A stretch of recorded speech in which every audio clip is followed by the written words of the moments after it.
おはようございます。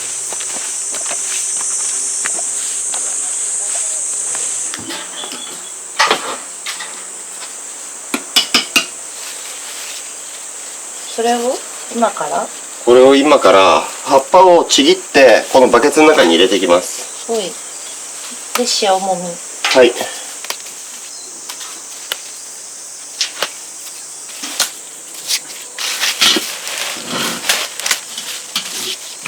何作るんですこれ梅干しをか？はい。つけてるので、そこにこの赤じそを入れるんですけど、はい。でも去年までは自分のところで作ってたんですけど、今年みんなで収穫して作って、で去年僕のところで作ったのがカビちゃったんです。で湿気が多いからか、だからこの里に近い後輩の家で保存させてもらってて。後輩の家めちゃめちゃでかいですね。めちゃめちゃでかい。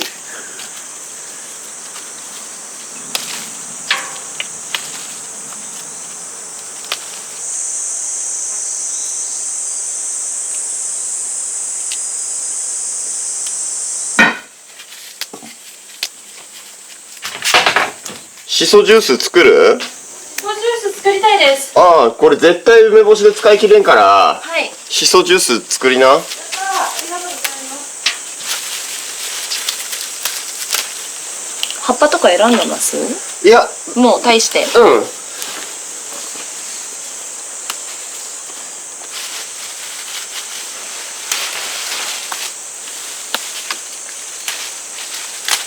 いい光景ですね。縁側で。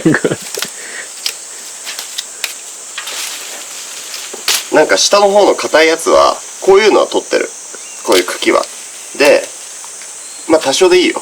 で、下の方の硬いやつはこうムンズっと掴んでルッてやって、はい、そうすると大体残るから、で柔らかいところ取れるから。はい。こんな大量のどうしたんですか？岡部さんち。積んできた。そう、岡部さんが積んでくださったの。松本さんはなんでここを引っ越してきたんですか？なぜなぜこの家にしたかったことですか？移住移住というところで。でも主な理由は狩猟免許をやっぱりこちらで受けたいから、こっちの住民票が必要だったということが一つと、結構昔から畳と障子のある家にいずれは住みたいと思っていたら、叶っちゃいましたっていうはい。それが理由だったんですか？はい。障子の張り替え大変だったでしょ。まだ全部は張り替えてないですけどね。こっちの寝てるところは張り替えました。でも綺麗になったね、なんか、最初内見した時より。はい。全部クモの巣取ったり、一回拭き掃除したら家が喜んでますね。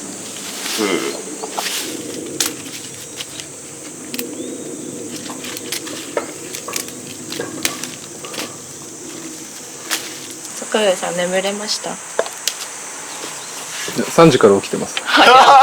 嘘。5時に僕が鉄砲バーンやった時もう起きてました。うわ、でそっからまた寝てないの？寝てないです。二度寝しに行ったんですか？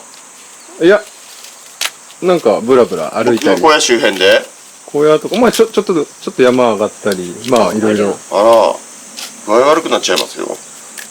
なんか痒くて起きたんですよね。すごい。何ですかね？わかんないです。なんか手足が痒くて。なんで狩猟免許取ろうと思ったんですか？なぜ？昔狩猟のドキュメンタリーを見て、なんかこんな生き方があるんだと思って、多分憧れに近いものだったんだと思いますね。あと縄文時代の本とか好きで、昔狩りしてたじゃないですか、みんなで。そういう生活に憧れを持ってるからです。で、東田さんと会う前からそういうの興味あったんですね。はい。僕と知り合ってちょっと仲良くっていうか、まだ社交辞令をお互い言い合う頃に、なんかまたぎの生活のツアーがあって、それに申し込んだんですけどコロナでなくなっちゃったんですよ。東出さんそういう生活されてるんでしたっけみたいに聞かれて、でもツアーなんてそれいくらかかるのっつったらうんまんっていうから高い高い高いっつってこっち遊びにおいでだったら見れるからって言って遊び来たんだよね。はいそうなんですね。そうそうそうちょっとずつこっち来て変わってったんじゃなくて、もともと変わってたんですね。もともとですなんか狩猟免許取るとは思ってなかったですけど、なんかすごいずっと見てみたいなってどんな生活なんだろうって思ってました。へえ。そしたらね、ラシレさんと現場で会った時に狩猟されてるって初めて知って、身近に漁師の人がいた。これはレアだと思って。確かにね。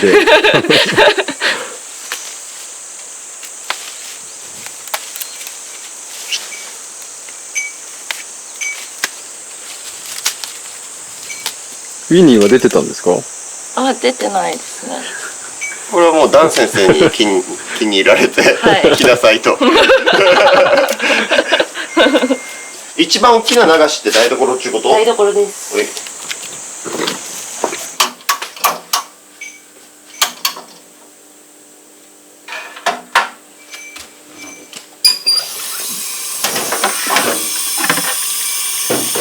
なんか、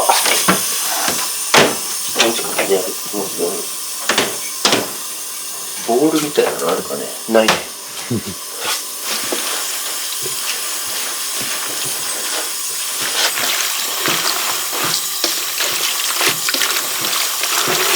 結構色が出るんです。うん。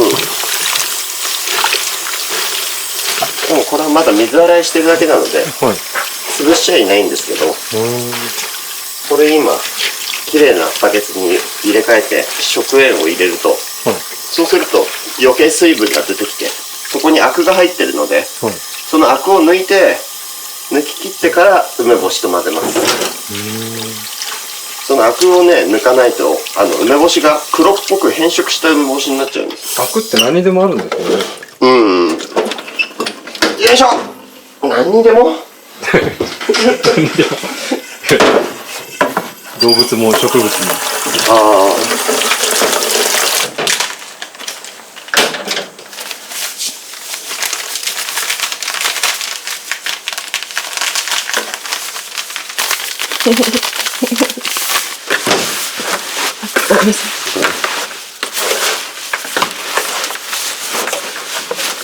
これで塩をなじませたら置いとくと自然とはい水気が抜けてアクが出てくるので、はい、まあこれでまた外行って残りを積みましょう。はいはい、OK です。はい、ありがとうございます。ありがとうございます。でも坂上さんもこっち来ていろんな人とって、はい、僕の周りの人間関係見てて、はい、不思議だなって思いますか？でも普通だなって思いますか？不思議だな、思うところはあります。例えば？よく移住してきたなっていう。ああ、後輩たち。はい。しかもなんか例えば、でもどうだろうな。でも全員ではないか。全員ではないですけど、結構な割合だと思うんですよね。みんながみんな来るって、それは不思議だなと思います。まあ、狩猟免許をね、東京で今、受験資格取るだけで、倍率が4倍とかだから、だから、こっちで狩猟免許の受験の申請をしたら、ほぼほぼ、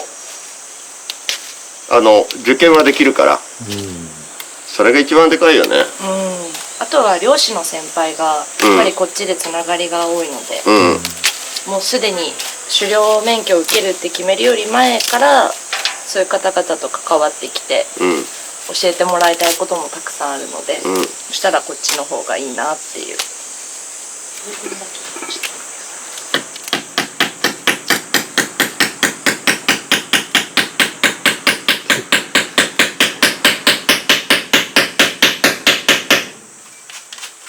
何かありました？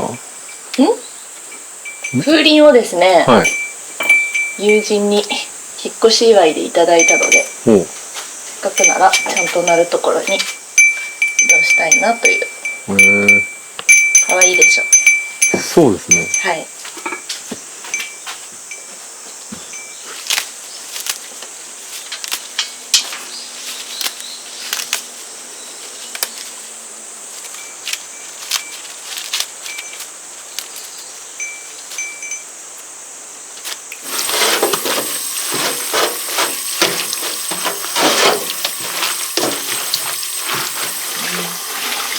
足まくってるんです足まくってます。か？ああ、なるほど。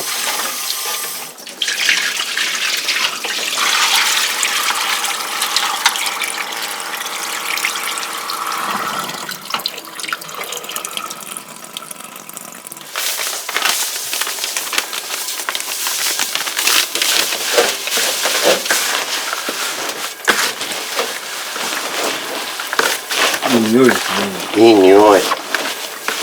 夏の匂いですね。じゃあちょっとこれを待ちます。アクが抜けるまで。はい。これはちょっと怖いぞ。この辺白カビじゃないかな。いや、まだ蓋開けてない。蓋の外に白カビがあるんじゃないかな、これ。オープン。ああ、全然大丈夫だ。これ松本系用だ。うん。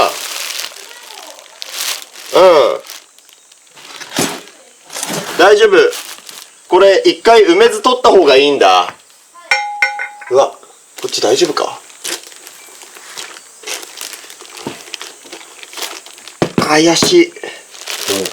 怪しいけど、袋が二重になってるからまだ大丈夫。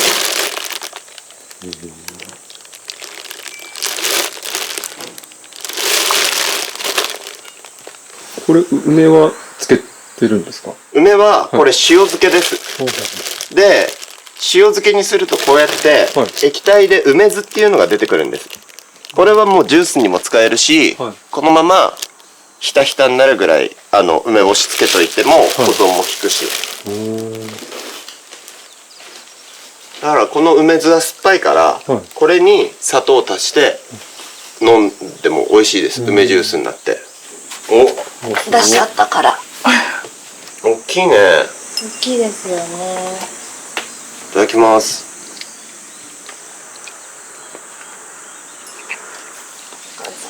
ありがとうございます。うん。うん。こ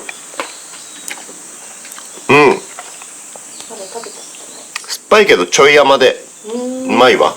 おばあちゃんの作ったみたいなガチの酸っぱいっていうやつじゃない。うまい。ない。うん、美味しい。なんかご飯と合う。うん。うん。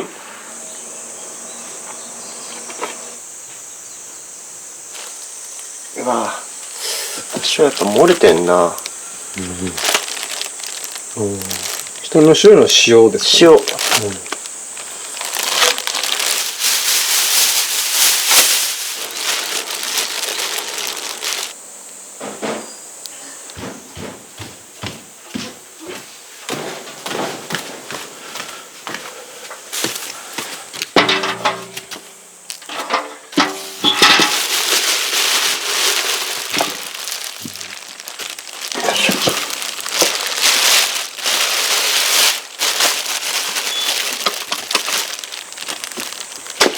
一回洗います。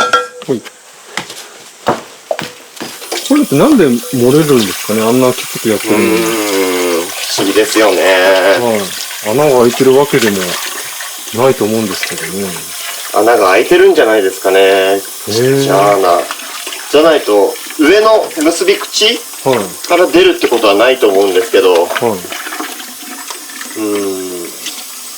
思議ですよね。はい。ただ液漏れするともうそこからどんどんカビちゃうので、はい。だから昔あんなビニールとかなくても梅干しをつけてたわけだから、昔の人たちはすごかったなって思うけど、それこそ塩だって今みたいにジャブジャブ使えるわけじゃなくて貴重品なわけだし、特に山間部の人からしてみれば塩がすごい安いっていうわけじゃないから、それでも梅干し作れるんだから。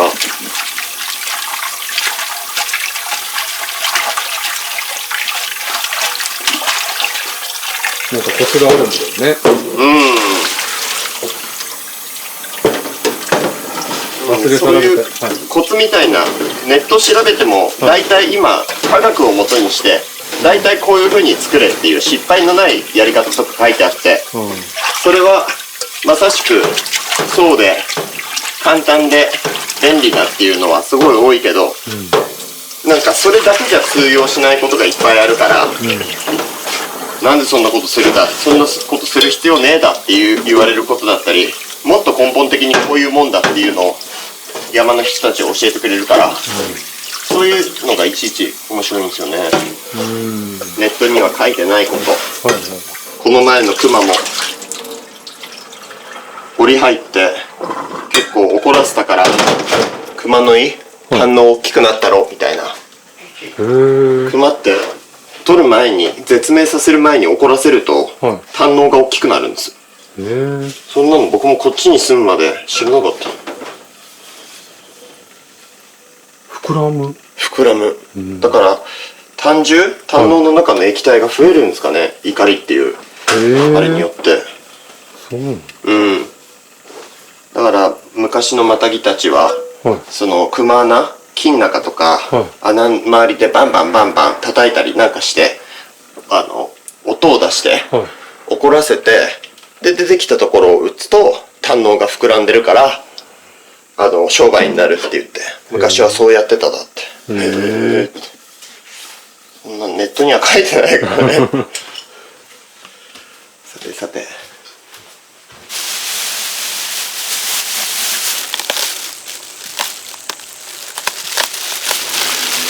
うわー、いい香り。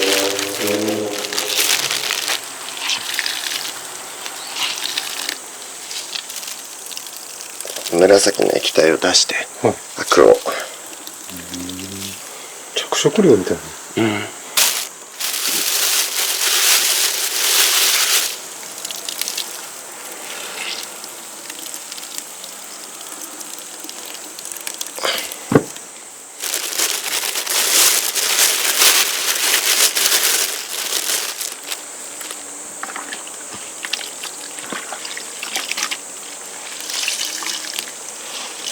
この自宅から持ってきた謎スプレー、これ中に35度のホワイトリカーっていう焼酎が入ってるんです。これを周りに吹きかけると除菌になるんです。白カビが生えない。普通のお酒とは違う。果実酒、梅酒とか作るときに、つける焼酎、度数のきつい焼酎がホワイトリカー。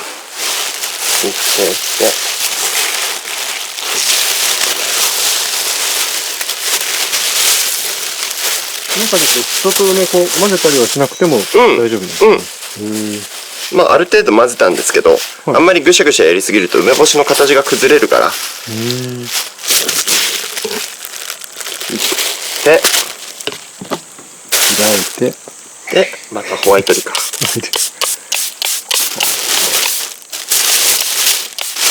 天才ですね。もうこれで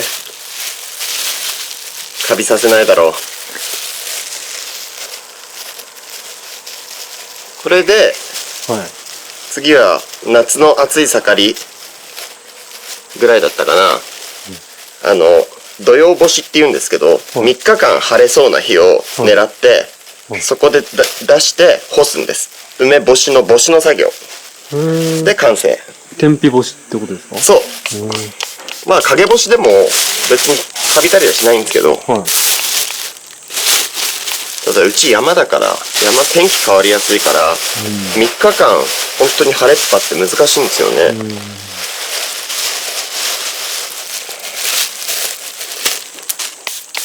つけるのは何日つけていけばいいんですか？だいたい梅の収穫時期、収穫して、そこから梅の上の部分のちょっとしたのをくり抜いて水洗いして塩漬けして、で6月下旬から7月上旬ぐらいまで。でもまあね、その一回塩漬けした梅を次に開封する時って、この赤じそと投入したい時なんです。だから赤じその発育状況にもよるから、そんな厳密じゃないと思うんです。多分昔は天候も一定じゃなかったし、ビニールハウスとかあったわけじゃないし、だからインターネットとか物の本だとやっぱ何月から何月まで、何月から何月までってあるけど、でもそういうのはもちろん書いてる人も分かってるだろうけど、適宜というか臨機応変に、塩につける、しそが育ったら入れてまたちょっとつけとく、で土曜干しの頃に出して干す、あとはカビさせない。なんかよく何百年前の梅干しみたいなのあるじゃないですか。あんな保存できるんですね。梅干しはできる。塩分濃度が超強いから。よいしょ。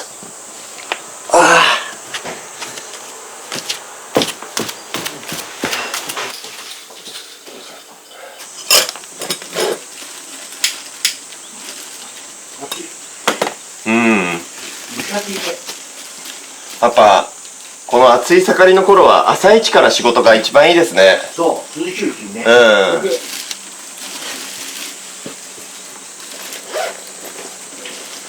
だから夜8時ぐらいに寝た方がいいだ。そう、それで朝早く起きてね。一つなんでやるわ。その方が能率がいい。これカリの梅？はい。どの梅をつけたの？これはあれです、一緒にあ、文房具、米取れたやつ。米はあっちの冷蔵庫の隣に。うめえ話だ。いい梅になるかな。したいですね、いい梅になってね。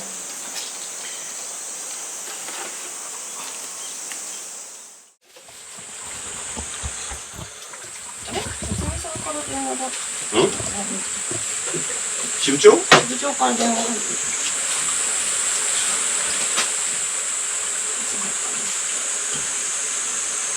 もしもし、お疲れ様です。起きてたんですけれども、携帯気づかなくてごめんなさい。はい。あ、今降りますよ。はい。もしもーし。おはようございます。箱穴くくりいきます。はい。槍はないです。じゃあ金属バットと長いはい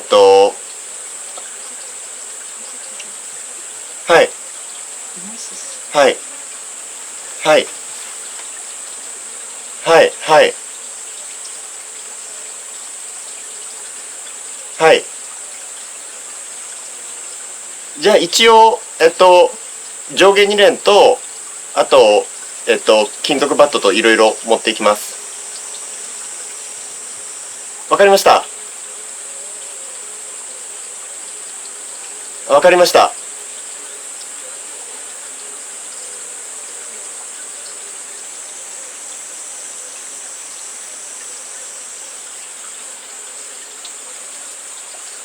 はい。はい。ではこれから伺います。はい。はい、ありがとうございます。参りましょう。獅子がかかりました。状況的に獅子が罠にかかった。獅子が罠にかかって、で有害鳥獣駆除の個体なので、だから止め刺ししないといけないんだけど、その罠の見回りに支部長が行かれてる時に、鉄砲も槍も何も持たずに行ったから、だから今止め刺しする道具がないし、もし食べるんだったらいるかっていうことなので。獅子は欲しい。獅子は欲しい。獅子は欲しい。あれ、朝一から油の乗った獅子取れちゃったらもう今日中に小屋できるんじゃないですか。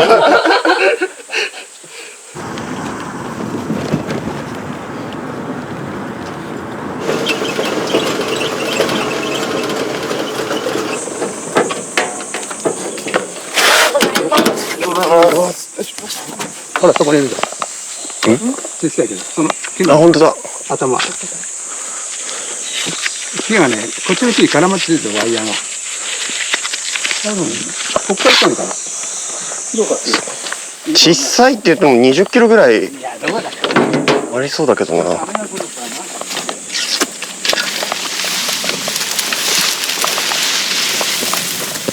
いや、結構でかいぞ。いや、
頬肉とかも食べれるんですか？今取ってるのが頬肉です。頬肉は歯ごたえあって、はい。でも噛み切れないっていう硬さではなく、はい。味がさっぱりしてるから、はい。炭火で焼いて、で、塩コショウで最後レモンかけて食べると超絶うまいです。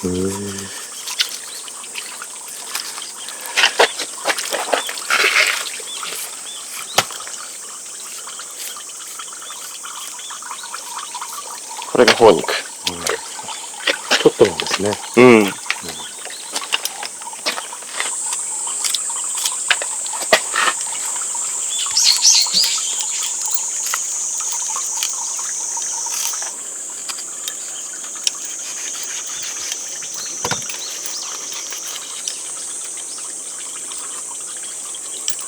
獅子の背老はこの首の前足の首に沿って結構長く続いてるんです。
背老。でかい。うまそう。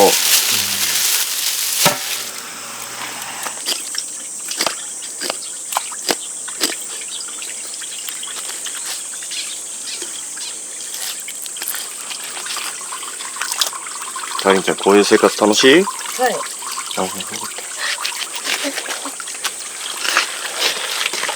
やっぱ住んでみて違いましたって言い始めたら、あれって。もういないですよね、これ。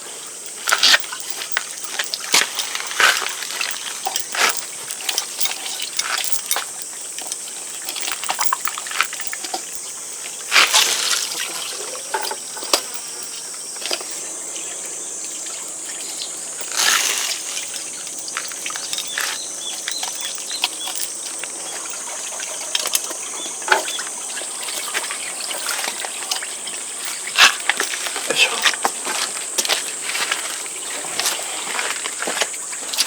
これ持っててもらってもいいですか？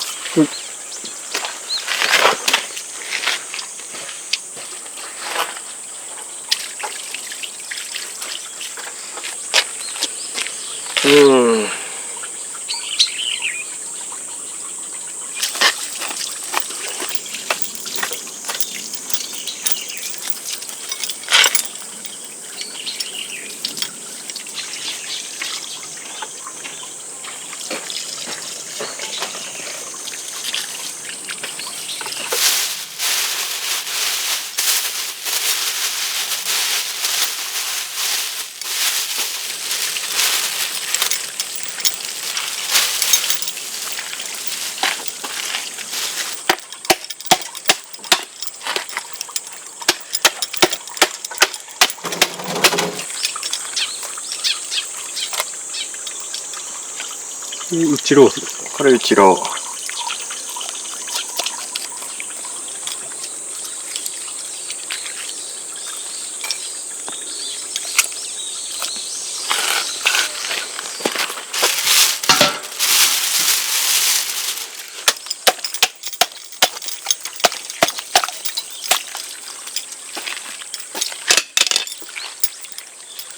首のとこも結構お肉あるんですね。そうなんです。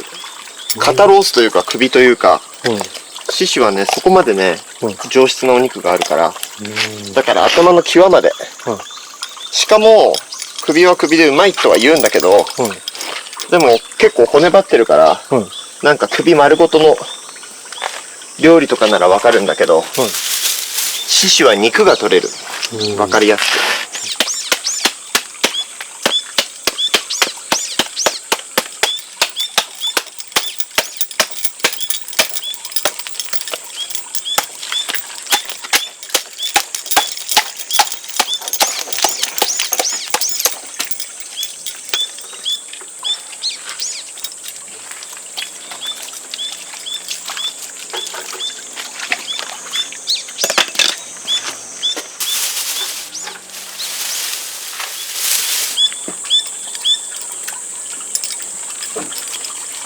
この首周りは人間もリンパ腺とかいうように、はい。このリンパ球とかが結構多いから、だからトリミング、その美味しいところだけをふ分けするときに結構注意が必要。うん。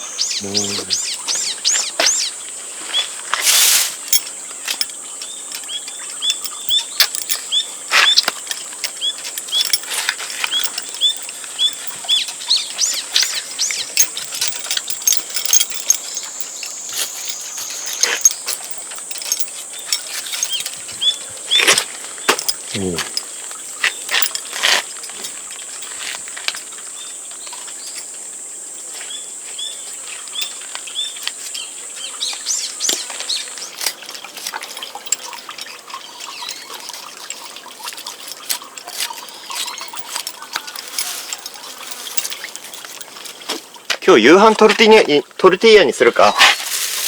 そしたらもうこれひき肉にできるから今日。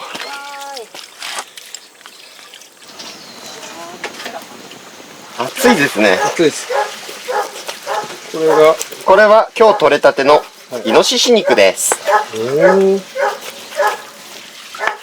これをミンチにして、まずタコスのお肉を作ります。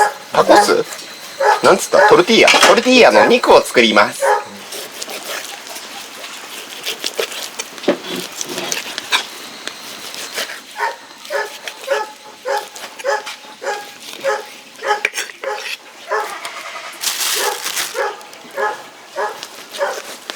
これも首ですか？これはセロースです。セロース。セロースの切れ端ですね。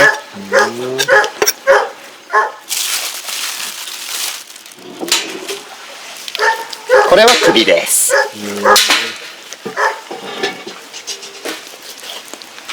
でかいイノシシさんだったんですね。いや、そうでもないですね。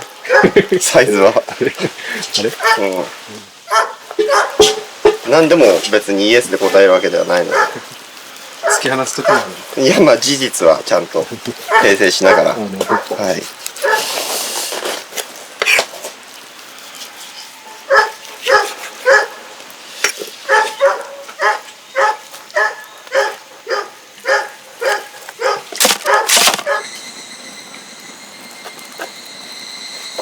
何ですか？これリンパ球が首の周りの肉にはついてるので、はい。それをちゃんとね、トリミングして取ってからじゃないとこれが美味しくないんですよ。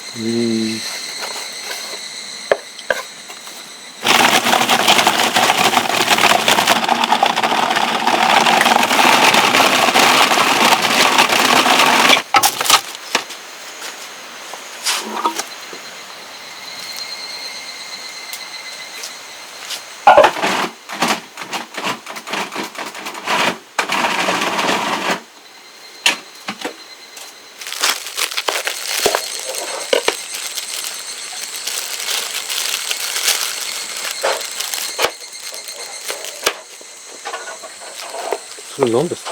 これセロリ、セロリ？使おうと思ったんだけど、はい。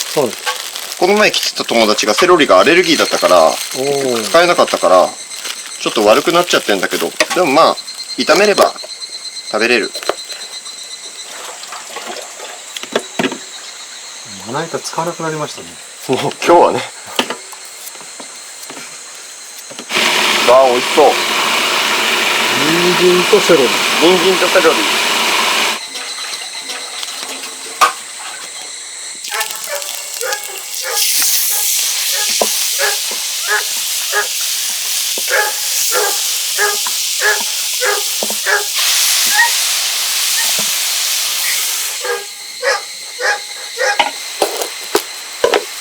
うわいいニンニク。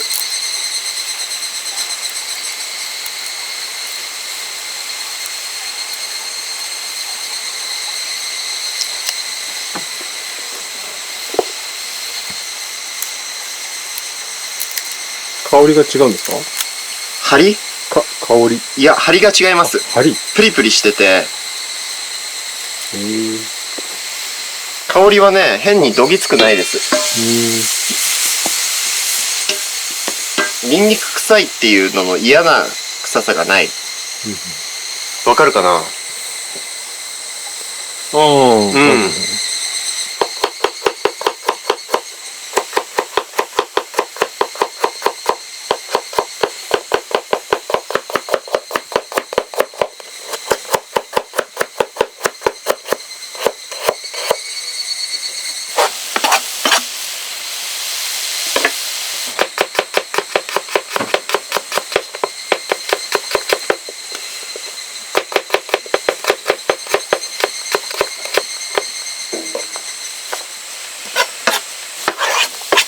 ニンニクを入れます。お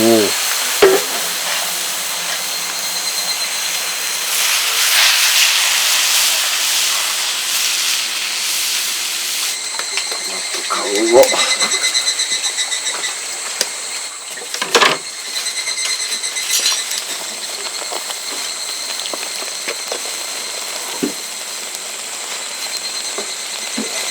メキシコは行ったことある？ないです。行きたいです。も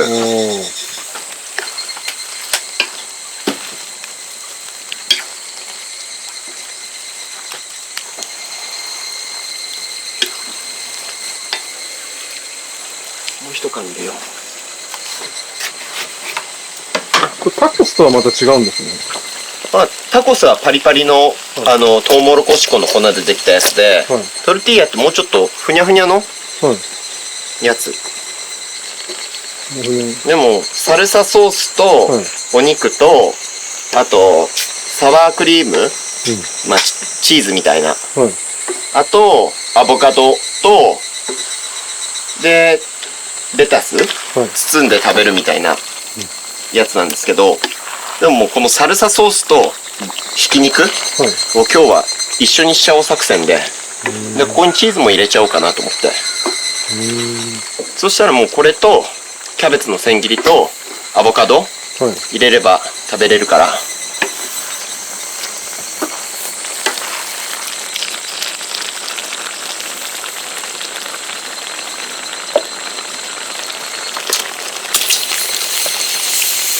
鍋ちっちゃい。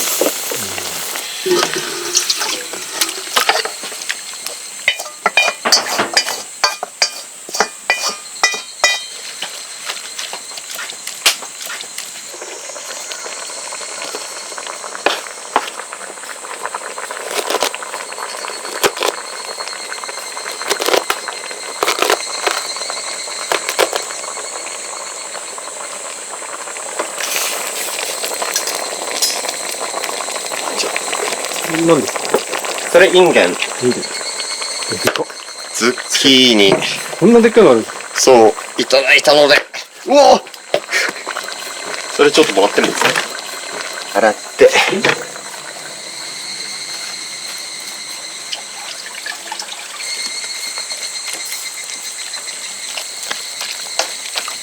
今朝取った肉ですもんね。そうね。なんか不思議ですね。ああ。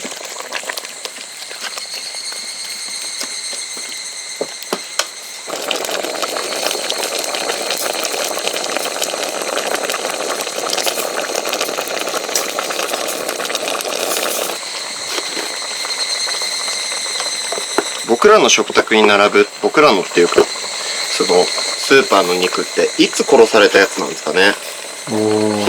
その日の朝とかだったりするんですかね。いやー、そんなことはないんじゃないですか。考えたこともなかったですね、いつ殺されたって。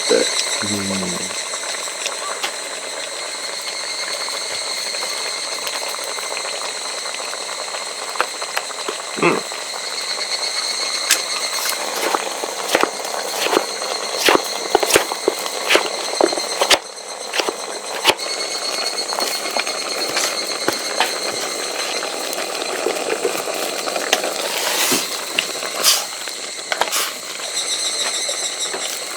リーブオイル追加。ア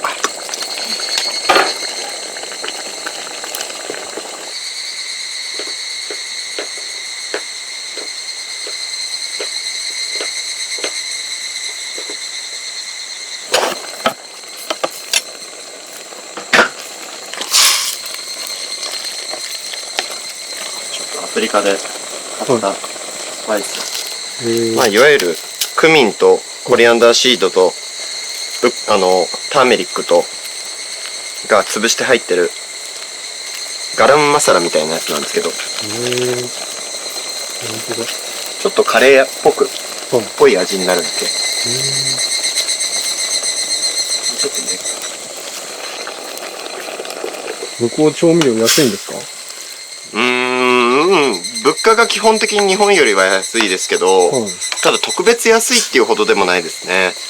日本のスーパーで売られてるものの3分の2ぐらいの値段かな。昼間いただいたお塩。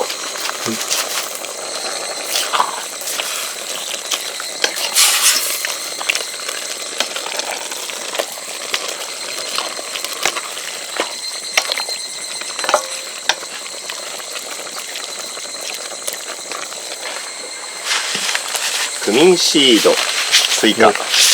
大量。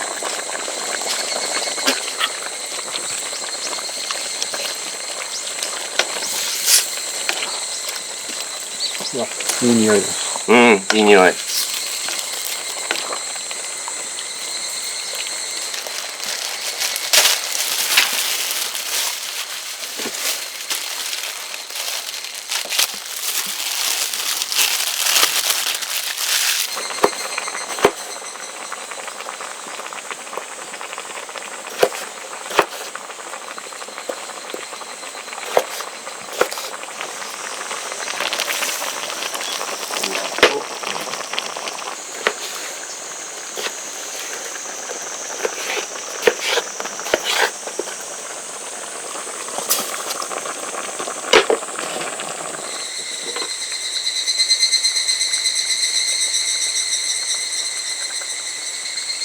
アボカドを切るときは、こう開いて、この種をほじくり出そうとするとちょっとめんどくさいから、ここをこうカッといって、ポッと取る。知ってた？知ってます。アボカドっていうのは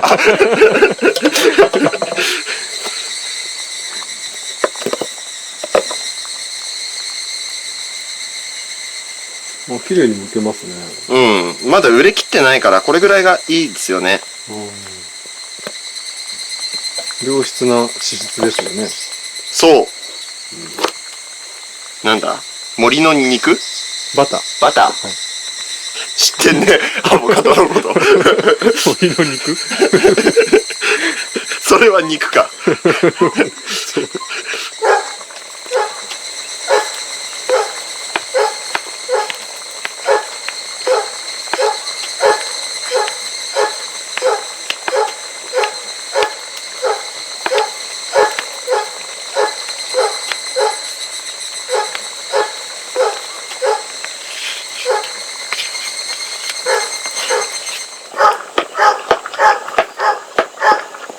働いてますね、しーちゃん。ですね。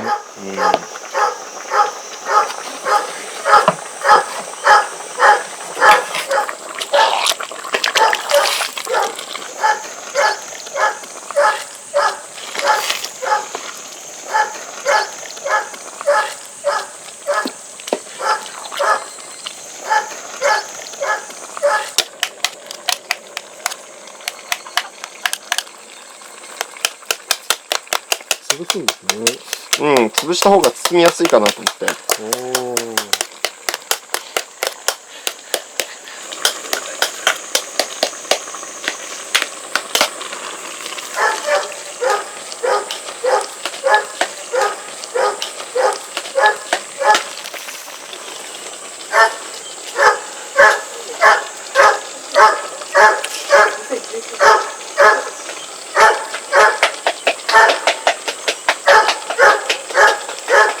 うまいわ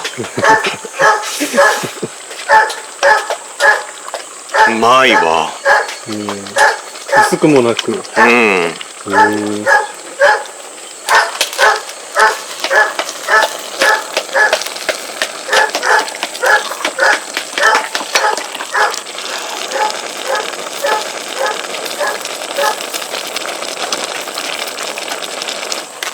うわ、うまそうこのキャベツ。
何にかけても美味しそう。パスタソースでもうまそう。米はもちろ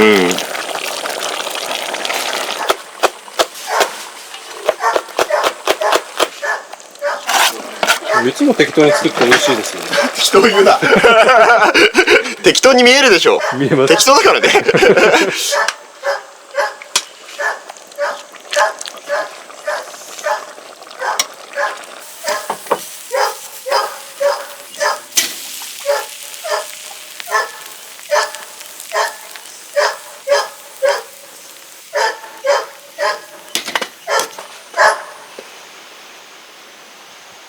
うわーでも熱いわこれ絶対。い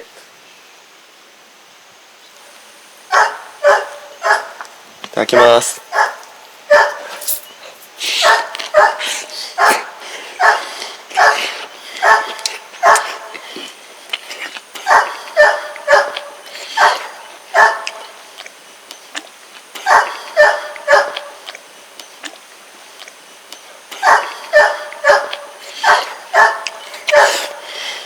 めちゃくちゃうまい。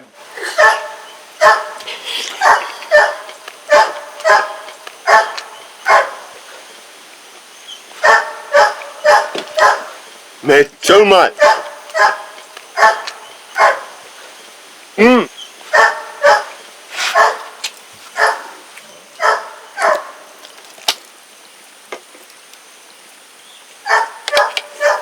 味しそう。